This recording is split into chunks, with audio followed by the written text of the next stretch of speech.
పిల్లలు, SR creations వారి తెలుగు తేజస్సు ఛానల్కు స్వాగతం. విద్యార్థి లోకానికి నా శుభాశిష్యులు. ఎవరైనా ఇంకా ఈ ఛానల్ని సబ్స్క్రైబ్ చేయనట్లయితే సబ్స్క్రైబ్ చేసుకోండి, షేర్ చేసుకోండి, లైక్ చేయండి, బెల్ ఐకాన్ మీద క్లిక్ చేయండి. రెగ్యులర్గా మా వీడియోస్ మీకు అందుబాటులో ఉంటాయి. పిల్లలు, ఈ స్క్రీన్పై కనిపించేటటువంటి ఈ పేరాలో ఉన్న విషయాన్ని మీలో ఎవరైనా ముందుకు వచ్చి ప్రకాశపఠనం చేయండి.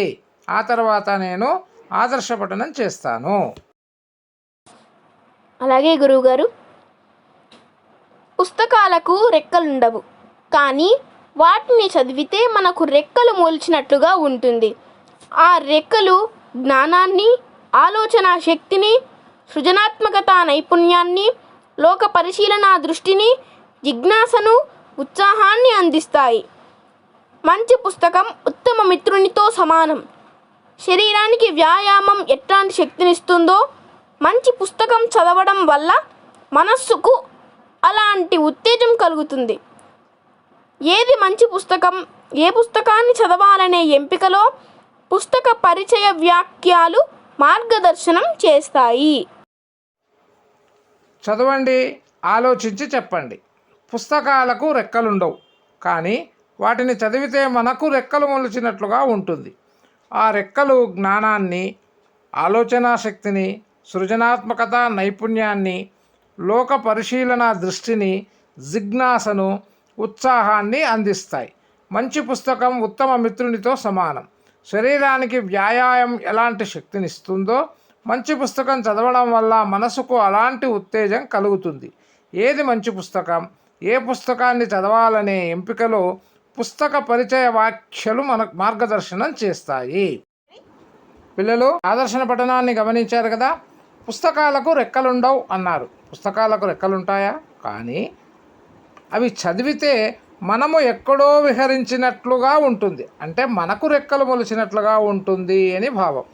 ఈ రెక్కలు మనకేమిస్తాయి? జ్ఞానాన్ని ఇస్తాయి, మనలో ఆలోచన శక్తిని కలిగిస్తాయి, మనలో సృజనాత్మకతను కూడా వృద్ధిలోకి తీసుకొస్తాయి. అలాగే లోక పరిశీలన దృష్టిని కూడా పెంచుతాయి, మనలో ఉత్సాహాన్ని కలిగిస్తాయి. మంచి పుస్తకము ఒక మంచి స్నేహితునితో సమానము. శరీరానికి వ్యాయామం ఎంత శక్తిని ఇస్తుందో మంచి పుస్తకం చదవడం వల్ల కూడా మనసుకు అంతే ఉత్తేజం కలుగుతుంది. ఏది మంచి పుస్తకము, ఏ పుస్తకాన్ని చదవాలి అనే నిర్ణయం తీసుకోవడంలో ఆ పుస్తకానికి ముందు రాసినటువంటి పరిచయ వాక్యలు మార్గదర్శనం చేస్తాయి, అంటే మనకు దారిని చూపిస్తాయి. ఈ పరిచయ వాక్యాలనే మనము అనేక విధాలుగా పిలుచుకుంటాం. మొట్టమొదట పీఠిక అంటారు, ముందు మాట అంటారు, ప్రస్తావన అంటారు, తొలి పలుకు అంటారు, మున్నుడి అంటారు, ఆముఖము అంటారు. ఇలా దాదాపుగా భూమిక అని కూడా పిలుస్తారు. భూమిక అంటే నేల అని కూడా అర్థం ఉంది. దాదాపుగా ఇలా మనకు ఒక డజను పేర్లతో మనము పరిచయ వాక్యాల్ని పిలుచుకోవచ్చు. పిల్లలు విన్నారుగా, పరిచయ వాక్యాలు అనబడేటటువంటి విషయానికి మనం అనేక పర్యాయ పదాలతో పిలుచుకోవచ్చు. అందులో ముఖ్యమైనటువంటివి ఏవేవి ఉన్నాయో గమనించారా? మనము సులభంగా పలకాలంటే తొలి పలుకు అని, ఆ తర్వాత భూమిక అని పిలుచుకోవచ్చు. ఈ రెండు పదాలలో చక్కనైనటువంటి పదము ఏమై ఉంటుంది? నన్ను అడిగితే భూమిక అనేటటువంటి పేరు సరైనదిగా నేను భావిస్తూ ఉన్నాను. కాబట్టి ఈ పూట భూమిక అనే పాఠాన్ని మనము చదువుకుందాము. ఈ పాఠాన్ని రాసినటువంటి రచయిత గూడూరి సీతారాం గారు.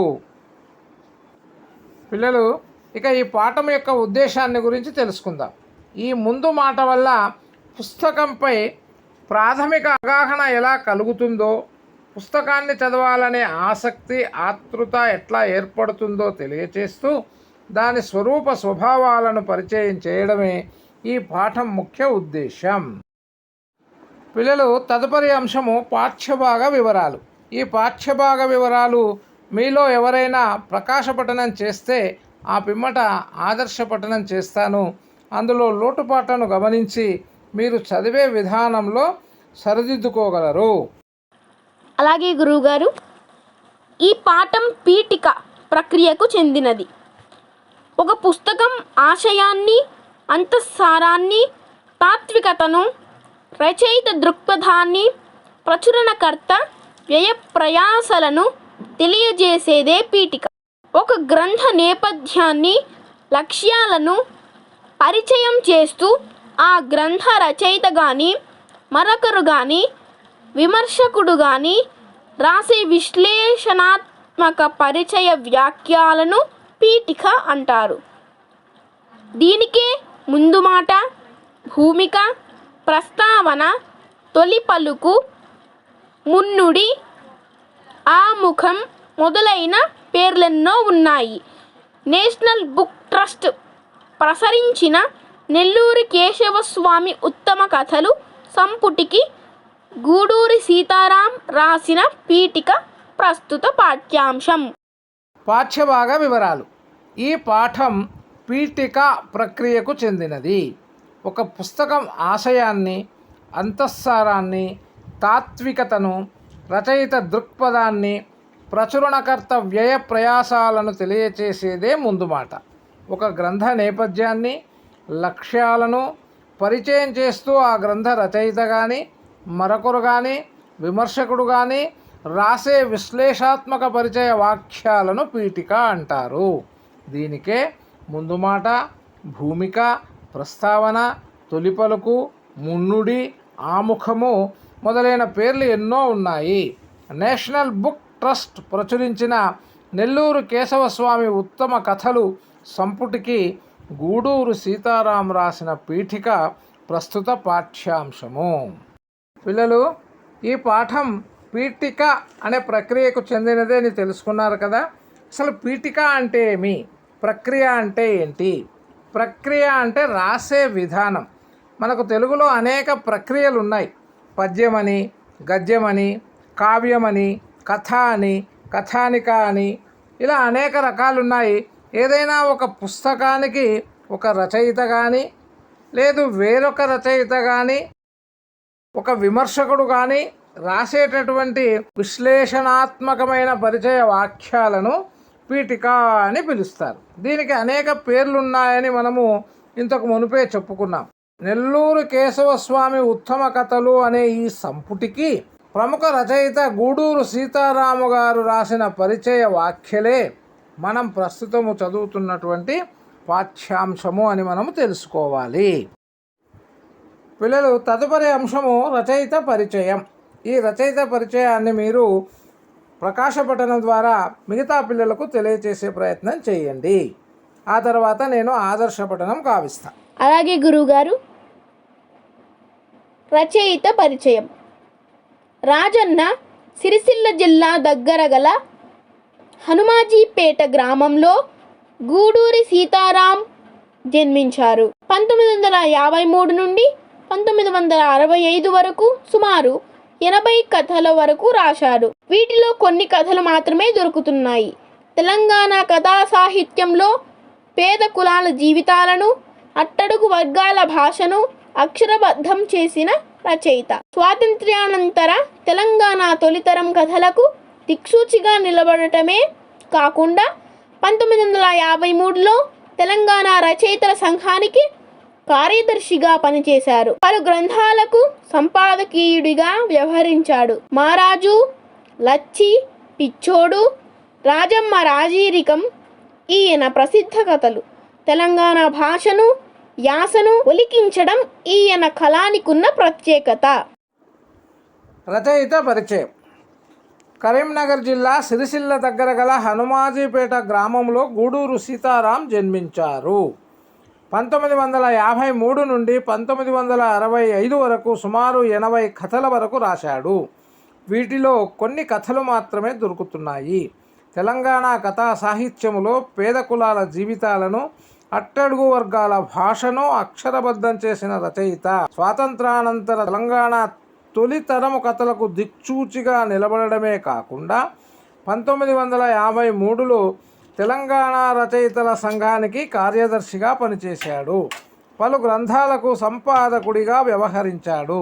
మారాజు, లచ్చి, పిచ్చోడు, రాజమ్మ రాజరికము ఈయన ప్రసిద్ధ కథలు. తెలంగాణ భాషను యాసను ఒలికించడం ఈయన కళానికి ఉన్న ప్రత్యేకత. వివరణ ఇచ్చుకుందాం. ఈ గూడూరు సీతారాం అనేటటువంటి రచయిత కరీంనగర్ జిల్లా సిరిసిల్ల దగ్గర హనుమాజీపేట అనే గ్రామంలో జన్మించాడు. ఈయన 18/7/1936లో జన్మించాడు. 25/9/2011లో పరమపదించాడు. 1953 నుండి 1965 వరకు ఈయన దాదాపుగా 80 కథలను మనకు అందించాడు. అయితే అన్ని కథలు మనకు లభ్యం కావడం లేదు, కొన్ని మాత్రమే లభిస్తున్నాయి. ఇక ఈయన సాహిత్యంలో ముఖ్యంగా పేద కులాల జీవితాలను, అట్టడుగు వర్గాల వారి భాషను అక్షరబద్ధం చేసి మనకు అందించాడు. అలాగే స్వాతంత్రం లభించిన పిమ్మట తెలంగాణ తొలి రకము కథలకు తొలి తరం కథలకు ఈయన మనకు ఆదర్శుడిగా నిలబడ్డాడు. 1953లో తెలంగాణ రచయితల సంఘానికి కార్యదర్శిగా పనిచేశాడు. పలు గ్రంథాలకు సంపాదకుడిగా కూడా వ్యవహరించాడు. ఈయన రాసినటువంటి ఇతర కథలు మహారాజు, లచ్చి, పిచ్చోడు, రాజమ్మ రాజరికము అన్నవి సుప్రసిద్ధం. ఈయన ప్రత్యేకత ఏంటంటే తెలంగాణ భాషను అలాగే తెలంగాణ యాసను తన కథలలో ఒలికించడం ఈయనకున్నటువంటి ప్రత్యేకత. పిల్లలు, మీకు కొన్ని సూచనలు. పాఠం ప్రారంభంలోని ప్రవేశిక చదవండి. పాఠంలోని విషయాన్ని ఊహించండి. పాఠం చదవండి. అర్థం కాని పదాల కింద గీత గీయండి. వాటి అర్థాలను పుస్తకం చివర ఉన్న పద విజ్ఞానం పట్టికలో చూసి లేదా నిఘంటువులో చూసి తెలుసుకోండి. ఇక ప్రవేశికను మీరు ప్రకాశపఠనం ద్వారా మీ మిత్రులకు వినిపించండి. అలాగే గురువుగారు, ప్రవేశికను ప్రారంభిస్తాను. కథలు ఒకప్పుడు మానసిక ఆనందాన్ని, నైతిక విలువలను చెప్పడానికి పరిమితమై ఉండేవి. 20వ శతాబ్దంలో ఆధునిక కథానిక సాహితీ రంగం ప్రవేశం చేయడంతో కథ స్వరూప స్వభావాల్లో స్పష్టమైన మార్పులు చోటు చేసుకున్నాయి. కథానిక సామాజిక బాధ్యతను తలకెత్తుకున్నది. మానవ మనస్తత్వాన్ని, సంఘర్షణను, భిన్న సంస్కృతులను తన జీవ లక్ష్యాలుగా చేసుకున్నది. తెలుగు కథానిక అంతర్జాతీయ వేదికల మీద గర్వం తలెత్తుకొని నిలబడింది. అటువంటి గొప్ప కథానిక రచయితల్లో నెల్లూరు కేశవస్వామి ఒకరు. విశిష్టమైన వస్తు శిల్ప నైపుణ్యంతో మహోన్నతమైన కథలు రాసిన నెల్లూరి కేశవస్వామి భారతీయ కథా సాహిత్యంలో సుప్రసిద్ధులైన ప్రేమ్చంద్, కిషన్ చందర్లతో పోల్చదగినవాడు. ఆయన ఉత్తమ కథల గురించి కొంతైనా తెలుసుకోవడం ఎంతైనా అవసరం. పిల్లలు శ్రద్ధగా ఆదర్శ పఠనాన్ని ఆలకించండి. కథలు ఒకప్పుడు మానసికానందాన్ని, నైతిక విలువలను చెప్పడానికి పరిమితమై ఉండేవి. 20వ శతాబ్దంలో ఆధునిక కథానిక సాహితీ రంగ ప్రవేశం చేయడంతో కథ స్వరూప స్వభావాల్లో స్పష్టమైన మార్పులు చోటు చేసుకున్నాయి. కథానిక సామాజిక బాధ్యతను తలకెత్తుకున్నది. మానవ మనస్తత్వాన్ని, సంఘర్షణను, భిన్న సంస్కృతులను తమ జీవ లక్షణాలుగా చేసుకున్నది. తెలుగు కథానిక అంతర్జాతీయ వేదికల మీద గర్వంగా తలెత్తుకొని నిలబడింది. అటువంటి గొప్ప కథానిక రచయితల్లో నెల్లూరు కేశవస్వామి ఒకరు. విశిష్టమైన వస్తు శిల్ప నైపుణ్యంతో మహోన్నతమైన కథలు రాసిన నెల్లూరు కేశవస్వామి భారతీయ కథా సాహిత్యంలో సుప్రసిద్ధులైన ప్రేమ్చంద్, కిషన్ చందర్లతో పోల్చదగినవాడు. ఆయన ఉత్తమ కథల గురించి కొంతైనా తెలుసుకోవడం ఎంతైనా అవసరం.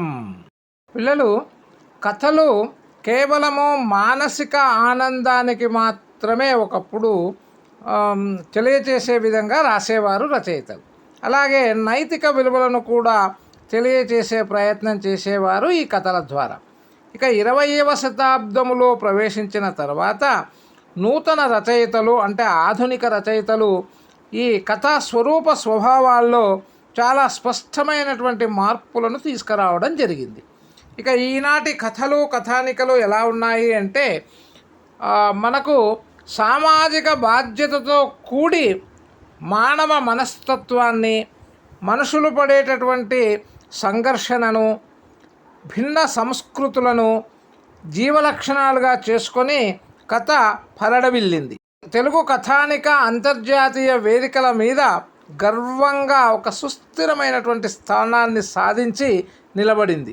ఇటువంటి కథలు రాయడములో గొప్పవార్లలో నెల్లూరి కేశవస్వామి కూడా ఒకరు. ఈయన కథలలో విశిష్టమైనటువంటి విషయంతో పాటు ఆ కథను మలిచిన నైపుణ్యం కూడా మనకు చాలా చక్కగా ఆయన కథల ద్వారా తెలుసుకోవచ్చు. ఇలా కథలు రాసి భారత సాహిత్య చరిత్రలో అంటే కథా సాహిత్య చరిత్రలో పేరు ప్రఖ్యాతులు పొందినటువంటి రచయితలు ప్రేమ్చంద్, కిషన్ చందర్లు. వాళ్ళతో సరిసమానమైనటువంటి వాడు మన నెల్లూరు కేశవస్వామి. అటువంటి నెల్లూరు కేశవస్వామిని గురించి, ఆ నెల్లూరు కేశవస్వామి రాసినటువంటి కథలను గురించి మనము తెలుసుకోవడము ఎంతైనా అవసరం ఉంది అని గుర్తించాలి. పిల్లలు, ఇక మనము పాఠంలోకి ప్రవేశిద్దాం. పాఠంలోకి ప్రవేశించే ముందు మీ ప్రకాశ పఠనముతో మొదలెడుదాం. దయచేసి మీలో ఉత్సాహం ఉన్నటువంటి వారు ముందుకు వచ్చి ఈ ప్రకాశ పఠనాన్ని కొనసాగించాల్సిందిగా నేను మిమ్మల్ని ఆదేశిస్తున్నాను. అలాగే గురువు గారు. నెల్లూరు కేశవస్వామితో నా స్నేహం 1950ల నాటిది. నేను హైదరాబాద్లో నిజాం కాలేజీలో డిగ్రీ చదువుతున్న కాలంలో పల్లా దుర్గయ్య, మహాకవి దాశరథి కృష్ణమాచార్య, దాశరథి రంగాచార్య, వట్టికోట ఆల్వారు స్వామి, బిరుదురాజు రామరాజు, జ్ఞానపీఠ అవార్డు గ్రహీత doctor C Narayana Reddy, D Ramalingam, Nellore Keshavaswamy, నా చిన్ననాటి స్నేహితుడు జి సురమౌళి, మరికొందరం తరచూ నారాయణగూడలో కలుసుకునే వాళ్ళం. సాహిత్య చర్చలు సాగుతుండేవి. నేను ఆ కాలంలోనే విరివిగా కథలు రాయటం ప్రారంభించాను. తెలుగు స్వాతంత్ర, ఆంధ్రప్రభ వారపత్రిక, తెలుగుదేశం, సుజాత, పల్లెటూరు, ప్రజామాత వారపత్రిక, స్రవంతి మాసపత్రికలలో కథలు అచ్చవుతుండేవి. నెల్లూరు కేశవస్వామి, డి రామలింగం, జి సురమౌళి, దాశరథి రంగాచార్య నేను కథలు రాస్తుంటే మిగతా వాళ్ళు కవిత్వం రాస్తుండేవాళ్ళు. మేము అప్పటి మా కథల అచ్చుపత్రికలను కాపాడుకోలేకపోయాము. అప్పుడు ఆ ధ్యాస కూడా ఉండేది కాదు. నా కథల్లాగే నెల్లూరు కేశవస్వామి కథలు ఎన్నో దొరకకుండా పోయాయి. అదృష్టం ఏమిటంటే ఆయన 1969లో, 1981లో కొన్ని కథలైన సంపుటాలుగా వెలువరించడం వల్ల తెలుగు సాహిత్యానికి దక్కాయి. 1902 నుండి ప్రారంభమైన తెలంగాణ కథ సామాజిక పరిణామాలను చిత్రిస్తూ వస్తున్నది. బండారు అచ్చమాంబ తొలి కథకురాలని చరిత్ర స్పష్టం చేసింది. అప్పటి తెలంగాణ కథ పుట్టుక నుండి సామాజిక చైతన్యంలోనే కొనసాగుతూ వచ్చింది. సమాజ పరిశీలన, విశ్లేషణ, మానసిక చిత్రణ, సామాజిక పరిణామాలు, ఫ్యూడల్ సమాజం, ప్రజాస్వామిక స్వేచ్ఛావాయువులు, తెలంగాణ పలుకుబడులు, గ్రామీణ కులవృత్తులు, సంస్కృతి, గ్రామీణ జీవితం, ఉర్దూ మీడియం పోయి తెలుగు మీడియం రావడం, ప్రజాస్వామిక ఉద్యమాలు, రాజకీయ పరిణామాలు మొదలైనవి తెలంగాణ కథలో పలు కోణాల్లో చిత్రించబడ్డాయి. 1918లో స్థాపించబడి దేశంలోనే మిక్కిలి ప్రసిద్ధిగాంచిన ఉస్మానియా యూనివర్సిటీ ఇందుకు భూమికనందించింది.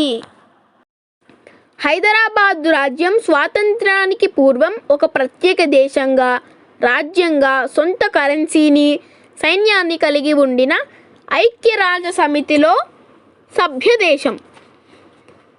హైదరాబాద్ రాజ్యం బ్రిటిష్ ఇండియాలో అతి పెద్ద రాజ్యం. అంత పెద్ద రాజ్యం ఇండియాలో మరొకటి లేదు. తెలంగాణ, కర్ణాటక, మహారాష్ట్ర ప్రాంతాలలో హైదరాబాద్ రాజ్యం కొనసాగింది. హైదరాబాద్ రాజ్యంలో నిజామాంధ్ర మహాసభ, కమ్యూనిస్టులు, స్టేట్ కాంగ్రెస్ ప్రజాస్వామిక హక్కుల కోసం, స్వాతంత్ర్యం కోసం ఉద్యమించారు. 1946 నుండి 1951 మధ్య తెలంగాణ రైతాంగ పోరాటం జరిగింది. ఈ సాయుధ రైతాంగ పోరాటంలో 4,000 మంది చనిపోయారు. మరొక వైపు రజాకర్లు విజృంభించి రైతాంగ పోరాటంపై దాడులు చేశారు. రజాకర్లకు కాసిం రజ్వీ నాయకత్వం వహించాడు. 1944 నుండి 1951 మధ్య హైదరాబాద్ రాజ్యంలో అంతర్యుద్ధం, సామాజిక సంక్షోభం వల్ల ఇండియన్ యూనియన్ సైన్యాలు హైదరాబాద్ రాజ్యంపై దండెత్తి రజాకర్లను, ఉద్యమకారులను, కమ్యూనిస్టులను అణచివేశారు. 13 సెప్టెంబర్ 1948న హైదరాబాద్ రాజ్యంలో ఇండియన్ యూనియన్ సైన్యాలు ప్రవేశించాయి. 17 సెప్టెంబర్ 1948న నిజాం రాజు లొంగిపోయినట్టు ప్రకటించడం, హైదరాబాద్ రాజ్యం ఇండియన్ యూనియన్లో విలీనమైనట్టు సర్దార్ వల్లభాయ్ పటేల్ ప్రకటించడం, ఒప్పందాలు కుదుర్చుకోవడం జరిగింది. హైదరాబాద్ రాజ్యం నుండి కొందరు ముస్లింలు పాకిస్తాన్కు వెళ్ళిపోవాలని భావించారు. కొందరు వెళ్ళిపోయారు. ఈ చారిత్రక సామాజిక పరిణామాలను సంక్షుభిత సమాజాన్ని మానసిక సంఘర్షణను కథల రూపంలో నిక్షిప్తం చేసిన కథకుడు నెల్లూరి కేశవస్వామి. హైదరాబాద్లో పుట్టి నెల్లూరి కేశవస్వామి నిజాం కాలేజీలో ప్రీ డిగ్రీ చదివి ఉస్మానియా విశ్వవిద్యాలయంలో ఇంజనీర్గా పట్టభద్రుడై ఆంధ్రప్రదేశ్ ప్రభుత్వం పబ్లిక్ వర్క్ డిపార్ట్మెంటు నీటిపారుదల శాఖలో ఇంజనీర్గా పనిచేసి రిటైర్ అయ్యారు. కేశవస్వామి హైదరాబాద్ నగరంలో నివసిస్తూ అక్కడి జీవితాలను, సంస్కృతిని తెలుగులో చిత్రించిన రచయిత. ఇండియన్ యూనియన్లోని జాతీయోద్యమ కాలంలో హైదరాబాద్ రాజ్యంలో ఏం జరుగుతూ వచ్చిందో నెల్లూరు కేశవస్వామి కథల ద్వారా మనకు కొంతైనా తెలుస్తుంది. హైదరాబాద్ రాజ్యం గురించి తమిళంలో, మరాఠీలో వచ్చినంత సాహిత్యం తెలుగులో రాలేదు. తమిళం, మరాఠీలో వచ్చిన హైదరాబాద్ రాజ్యం గురించిన కథలు, నవలలు కేంద్ర సాహిత్య అకాడమీ ద్వారా పలు భాషల్లోకి అనువదించబడ్డాయి. అలా తెలుగులోకి వచ్చాయి. కేశవస్వామి కథలు తెలుగులో రాయబడిన కథలు. తెలుగు సాహిత్యంలో ఈ కథలకు విశిష్ట స్థానం ఉంది. పిల్లలు, ఆదర్శ పఠనాన్ని గమనించండి. నెల్లూరు కేశవస్వామితో నా స్నేహం 1950ల నాటిది. నేను హైదరాబాదులోని నిజాం కాలేజీలో డిగ్రీ చదువుతున్న కాలంలో పల్లా దుర్గయ్య, మహాకవి దాశరథి కృష్ణమాచార్య, దాశరథి రంగాచార్య, ఒట్టికోట అల్వార్ స్వామి, బిరుదురాజు రామరాజు, జ్ఞానపీఠ అవార్డు గ్రహీత doctor C Narayana Reddy, D Ramalingam, Nellore Keshavaswamy, నా చిన్ననాటి స్నేహితుడు జి సురమౌళి, మరికొందరం తరచూ నారాయణగూడలో కలుసుకునేవాళ్ళం. సాహిత్య చర్చలు సాగుతుండేవి. నేను ఆ కాలంలోనే విరివిగా కథలు రాయడం ప్రారంభించాను. తెలుగు స్వతంత్ర, ఆంధ్రప్రభ వారపత్రిక, తెలుగుదేశం, సుజాత, పల్లెటూరు, ప్రజామాత వారపత్రిక, స్రవంతి మాసపత్రికలలో కథలు అచ్చవుతుండేవి. నెల్లూరు కేశవస్వామి, డి రామలింగం, జి సురమౌళి, దాశరథి రంగాచార్య, నేను కథలు రాస్తుంటే మిగతా వాళ్ళు కవిత్వం రాస్తుండేవాళ్ళు. మేము అప్పటి మా కథల అచ్చుపత్రాలను కాపాడుకోలేకపోయాము. అప్పుడు ఆ ధ్యాస కూడా ఉండేది కాదు. నా కథల్లాగే నెల్లూరు కేశవస్వామి కథలు ఎన్నో దొరకకుండా పోయాయి. అదృష్టమేమంటే ఆయన 1969లో 1981లో కొన్ని కథలనైనా సంపుటాలుగా వెలువరించడం వల్ల తెలుగు సాహిత్యానికి దక్కాయి. 1902 నుండి ప్రారంభమైన తెలంగాణ కథ సామాజిక పరిణామాలను చిత్రిస్తూ వస్తున్నది. బండారు అచ్చమాంబ తొలి కథకురాలుని చరిత్ర స్పష్టం చేసింది. అప్పటి తెలంగాణ కథ పుట్టుక నుండి సామాజిక చైతన్యంతోనే కొనసాగుతూ వచ్చింది. సమాజ పరిశీలన, విశ్లేషణ, మానసిక చిత్రణ, సామాజిక పరిణామాలు, ఫ్యూడల్ సమాజము, ప్రజాస్వామిక స్వేచ్ఛా వాయువులు, తెలంగాణ పలుకుబడులు, గ్రామీణ కుల వృత్తులు, సంస్కృతి, గ్రామీణ జీవితం, ఉర్దూ మీడియం పోయి తెలుగు మీడియం రావడం, ప్రజాస్వామిక ఉద్యమాలు, రాజకీయ పరిణామాలు మొదలైనవి తెలంగాణ కథల్లో పలు కోణాల్లో చిత్రించబడ్డాయి. 1918లో స్థాపింపబడి దేశంలోనే మిక్కిలి ప్రసిద్ధిగాంచిన ఉస్మానియా యూనివర్సిటీ ఇందుకు భూమికను అందించింది. హైదరాబాద్ రాజ్యం స్వాతంత్రానికి పూర్వం ఒక ప్రత్యేక దేశంగా, రాజ్యంగా, సొంత కరెన్సీని, సైన్యాన్ని కలిగి ఉండిన ఐక్యరాజ్య సమితిలోని సభ్య దేశం. హైదరాబాద్ రాజ్యం బ్రిటిష్ ఇండియాలోని అతిపెద్ద రాజ్యం. అంత పెద్ద రాజ్యం ఇండియాలో మరొకటి లేదు. తెలంగాణ, కర్ణాటక, మహారాష్ట్ర ప్రాంతాలతో హైదరాబాద్ రాజ్యం కొనసాగింది. హైదరాబాద్ రాజ్యంలో నిజామాంధ్ర మహాసభ, కమ్యూనిస్టులు, స్టేట్ కాంగ్రెస్ ప్రజాస్వామిక హక్కుల కోసం, స్వాతంత్రం కోసం ఉద్యమించారు. 1946, 1951 మధ్య తెలంగాణ రైతాంగ పోరాటం జరిగింది. ఈ సాయుధ రైతాంగ పోరాటంలో 4,000 మంది చనిపోయారు. మరోవైపు రజాకారులు విజృంభించి రైతాంగ పోరాటంపై దాడులు చేశారు. రజాకారులకు కాసిం రజ్వీ నాయకత్వం వహించాడు. 1944-51 మధ్య హైదరాబాద్ రాజ్యంలోని అంతర్యుద్ధము, సామాజిక సంక్షోభం వల్ల ఇండియన్ యూనియన్ సైన్యాలు హైదరాబాద్ రాజ్యంపై దండెత్తి రజాకారులను, ఉద్యమకారులను, కమ్యూనిస్టులను అణిచివేశారు. 13 సెప్టెంబర్ 1948న హైదరాబాద్ రాజ్యంలోకి ఇండియన్ యూనియన్ సైన్యాలు ప్రవేశించాయి. 17 సెప్టెంబర్ 1948న నిజాం రాజు లొంగిపోయినట్లు ప్రకటించడం, హైదరాబాద్ రాజ్యం ఇండియన్ యూనియన్లో విలీనమైనట్లు సర్దార్ వల్లభాయ్ పటేల్ ప్రకటించడం, ఒప్పందాలు కుదుర్చుకోవడం జరిగింది. హైదరాబాద్ రాజ్యం నుండి కొందరు ముస్లింలు పాకిస్తాన్కి వెళ్ళిపోవాలని భావించారు. కొందరు వెళ్ళిపోయారు. ఈ చారిత్రక సామాజిక పరిణామాలను, సంక్షుభిత సమాజాన్ని, మానసిక సంఘర్షణను కథల రూపంలో నిక్షిప్తం చేసిన కథకుడు నెల్లూరు కేశవస్వామి. హైదరాబాదులో పుట్టిన నెల్లూరు కేశవస్వామి నిజాం కాలేజీలో ప్రీ డిగ్రీ చదివి ఉస్మానియా విశ్వవిద్యాలయంలో ఇంజనీర్గా పట్టభద్రుడై ఆంధ్రప్రదేశ్ ప్రభుత్వ పబ్లిక్ వర్క్ డిపార్ట్మెంట్ నీటిపారుదల శాఖలో ఇంజనీర్గా పనిచేసి రిటైర్ అయ్యారు.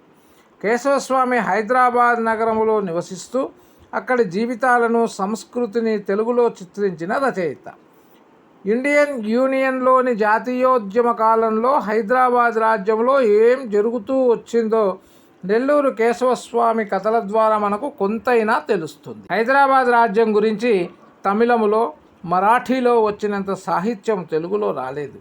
తమిళం, మరాఠీలో వచ్చిన హైదరాబాద్ రాజ్యం గురించిన కథలు, నవలలు కేంద్ర సాహిత్య అకాడమీ ద్వారా పలు భాషల్లోకి అనువదింపబడ్డాయి. అలా తెలుగులోకి వచ్చాయి. కేశవస్వామి కథలు తెలుగులో రాయబడిన కథలు. తెలుగు సాహిత్యంలో ఈ కథలకు విశిష్టమైన స్థానం ఉంది. పిల్లలు, ఇక వివరణలో ప్రవేశిద్దాం. నెల్లూరు కేశవస్వామితో నా స్నేహం 1950 నాటిది అని చెప్పుకొస్తున్నాడు రచయిత అయినటువంటి గూడూరు సీతారాం. నేను హైదరాబాదులోని నిజాం కాలేజీలో డిగ్రీ చదువుతున్న కాలంలో పల్లా దుర్గయ్య, మహాకవి దాశరథి కృష్ణమాచార్య, దాశరథి రంగాచార్య, ఒట్టికోట అల్వార్ స్వామి, బిరుదురాజు రామరాజు, జ్ఞానపీఠ అవార్డు గ్రహీత doctor C Narayana Reddy, D Ramalingam, Nellore Keshavaswamy, చిన్ననాటి స్నేహితుడైన సురమౌళి, మరికొందరు కూడా నారాయణగూడలో కలిసి చర్చించుకునే వాళ్ళమనే విషయాన్ని కూడా తెలిపాడు. ఈ చర్చలో సాహిత్యం పైన చర్చలు జరిగేవి అంటూ వివరించాడు. ఇక ఆ కాలంలో ఆయన ఎక్కువగా కథలు రాయడం ప్రారంభించాను అని కూడా తెలిపాడు. ఇక ఇవన్నీ కూడా, ఈ కథలన్నీ కూడా తెలుగు స్వతంత్ర, ఆంధ్రప్రభ వారపత్రిక, తెలుగుదేశము, సుజాత, పల్లెటూరు, ప్రజామాత వారపత్రిక, స్రవంతి మాసపత్రిక మొదలగు పత్రికలలో అచ్చవుతూ ఉండేవి అని కూడా తెలియజేయడం జరిగింది. నెల్లూరు కేశవస్వామి, రామలింగము, సురమౌళి, దాశరథి రంగాచార్య, మన రచయిత అయినటువంటి గూడూరు సీతారాం కథలు రాస్తూ ఉంటే మిగతా వాళ్ళందరూ కూడా కవిత్వం రాస్తుండేవాళ్ళు అంటూ చెప్పుకొచ్చాడు. ఇక అన్నిటికన్నా ముఖ్య విషయం ఏమంటే వీళ్ళకు కథలు రాయడం పైన ఉన్నటువంటి శ్రద్ధ ఆ కథలను దాచుకోవడములో లేని కారణంగా కొన్ని ప్రతులను వీళ్ళు కాపాడుకోలేకపోయారు. అసలు కాపాడాలన్న ఆలోచన కూడా ఉండేది కాదు అంటూ రచయిత మనకు తెలుపుతూ ఉన్నాడు. ఇలాగే ఈ కథల్లాగే నెల్లూరు కేశవస్వామి కథలు కూడా చాలా వరకు మనకు లభించడం లేదు అని కూడా తెలియచేశాడు. కానీ ఆయన కథల్ని 1969లో ఒక సంపుటి, 1981లో మరొక సంపుటిగా వెలువరించడం ద్వారా కొన్ని కథలైన అంటే నెల్లూరు కేశవస్వామి రాసినటువంటి కొన్ని కథలు మనకు ప్రస్తుతం లభిస్తున్నాయి. ఇవి తెలుగు సాహిత్యానికి ఆణిముత్యాల్లాగా పేరు ప్రఖ్యాతులు పొందాయి అంటూ తెలిపాడు. ఇక 1902లో ప్రారంభమైంది తెలంగాణ కథా సాహిత్యం. ఈ కథా సాహిత్యము పూర్వకాలంలాగా ఏదో మానసిక ఆనందాన్ని కలిగించేవి కాకుండా సామాజిక మార్పులను చిత్రిస్తూ వచ్చాయి. ఇక తెలంగాణలో మొట్టమొదటి కథకురాలుగా పేరు పొందినటువంటి వ్యక్తి బండారు అచ్చమాంబ అని చరిత్ర ద్వారా మనం తెలుసుకోవచ్చు.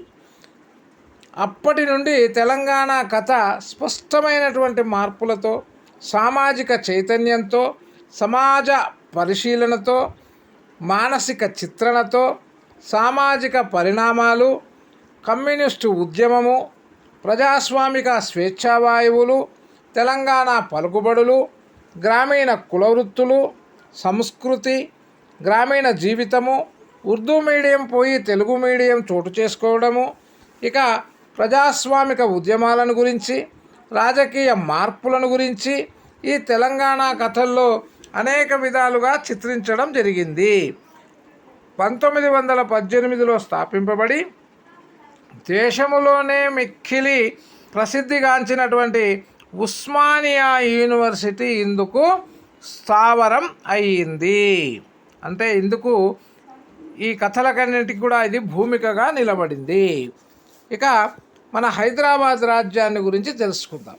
హైదరాబాద్ రాజ్యం భారతదేశానికి స్వాతంత్రం రాకముందే ఒక ప్రత్యేక దేశంగా సొంత కరెన్సీని కలిగి ఉండేది, సొంత సైన్యాన్ని కలిగి ఉండేది, ఐక్యరాజ్య సమితిలో సభ్యత్వం సాధించినటువంటి దేశంగా ఇది పేరు ప్రఖ్యాతులు పొందింది.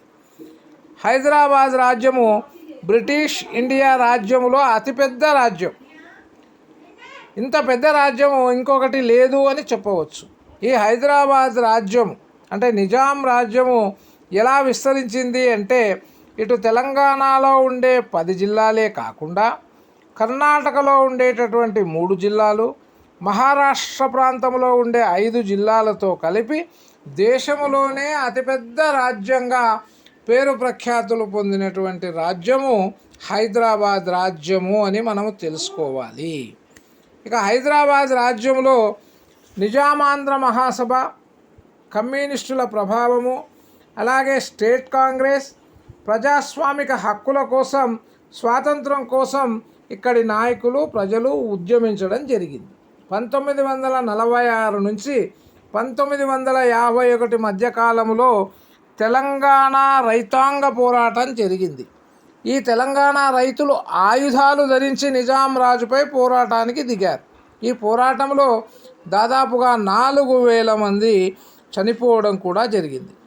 అదే సమయంలో నిజాం ఏర్పాటు చేసిన ప్రైవేట్ సైన్యము రజాకారులు విజృంభించి రైతులపైన పోరాటానికి దిగారు, దాడులు జరిపారు, ఎంతోమందిని సంహరించడం కూడా జరిగింది. ఈ రజాకారులకు ఖాసిం రజ్వీ అనేటటువంటి వ్యక్తి నాయకత్వం వహించాడు. 1944 నుంచి 51 మధ్యకాలంలో హైదరాబాదు రాజ్యంలో చేసుకున్నటువంటి ఈ అంతర్యుద్ధము, ఈ సమాజంలో సంక్షోభము ఏర్పడినటువంటి సంక్షోభము ఇండియన్ యూనియన్ సైన్యాలు హైదరాబాద్ రాజ్యంపై దండెత్తడం, అలాగే దండెత్తి విజయాన్ని సాధించడం, ఈ విజయములో రజాకారులను, ఉద్యమకారులను, కమ్యూనిస్టులను అణిచివేయడం, ఆ తర్వాత 13 సెప్టెంబర్ 1948లో హైదరాబాదు రాజ్యాన్ని ఇండియన్ యూనియన్లో కలిపేస్తున్నట్లుగా ప్రకటించడం జరిగింది. ప్రతిగా 17 సెప్టెంబర్ 1948న నిజాం రాజు లొంగిపోయినట్లు స్వయంగా ప్రకటించారు. హైదరాబాద్ రాజ్యం ఇండియన్ యూనియన్లో విలీనమైంది అంటూ ఆనాటి హోంశాఖ మంత్రి సర్దార్ వల్లభాయ్ పటేల్ కూడా ప్రకటించారు. దీనికి సంబంధంగా ఇద్దరి మధ్యన కొన్ని ఒప్పందాలు కూడా జరిగాయి. హైదరాబాద్ రాజ్యం నుండి కొంతమంది ముస్లింలు ఈ సమయంలో పాకిస్తాన్కి వెళ్ళిపోవాలి అని అనుకున్నారు. అందరూ వెళ్ళకపోయినా కొందరు వెళ్ళారు, కొందరు ఇక్కడే మిగిలిపోయారు. ఈ చారిత్రాత్మకమైనటువంటి మార్పులను, ఈ సమాజంలో చోటు చేసుకున్నటువంటి ఈ మార్పులను, ఈ కష్టకాలాన్ని, ఈ మానసిక సంఘర్షణను కథల రూపంలో మనకు అందించినటువంటి వ్యక్తి నెల్లూరు కేశవస్వామి అని మనం తెలుసుకోవాలి. ఇక హైదరాబాదులో పుట్టినటువంటి నెల్లూరు కేశవస్వామి నిజాం కాలేజీలో ప్రీ యూనివర్సిటీ కోర్స్ చదివాడు. దాన్నే ప్రీ డిగ్రీ అని అంటారు. ఆ తర్వాత ఉస్మానియా విశ్వవిద్యాలయంలో ఇంజనీరుగా ఆయన పట్టభద్రుడయ్యాడు.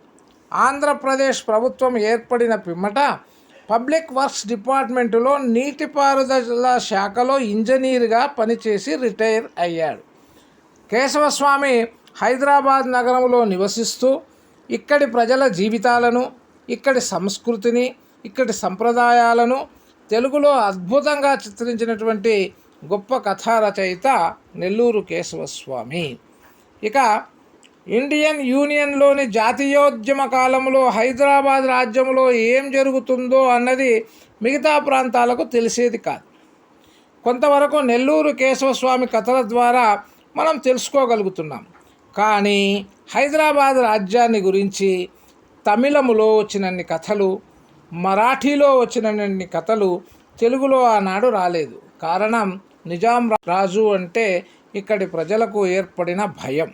కానీ ఇక్కడ కాందిశీకులుగా అంటే వలసవాదులుగా నివసిస్తున్నటువంటి కొంతమంది కవులు వాళ్ళు ఈ తెలంగాణలో ఏం జరుగుతుంది అన్నటువంటిది తమిళంలో రాశారు.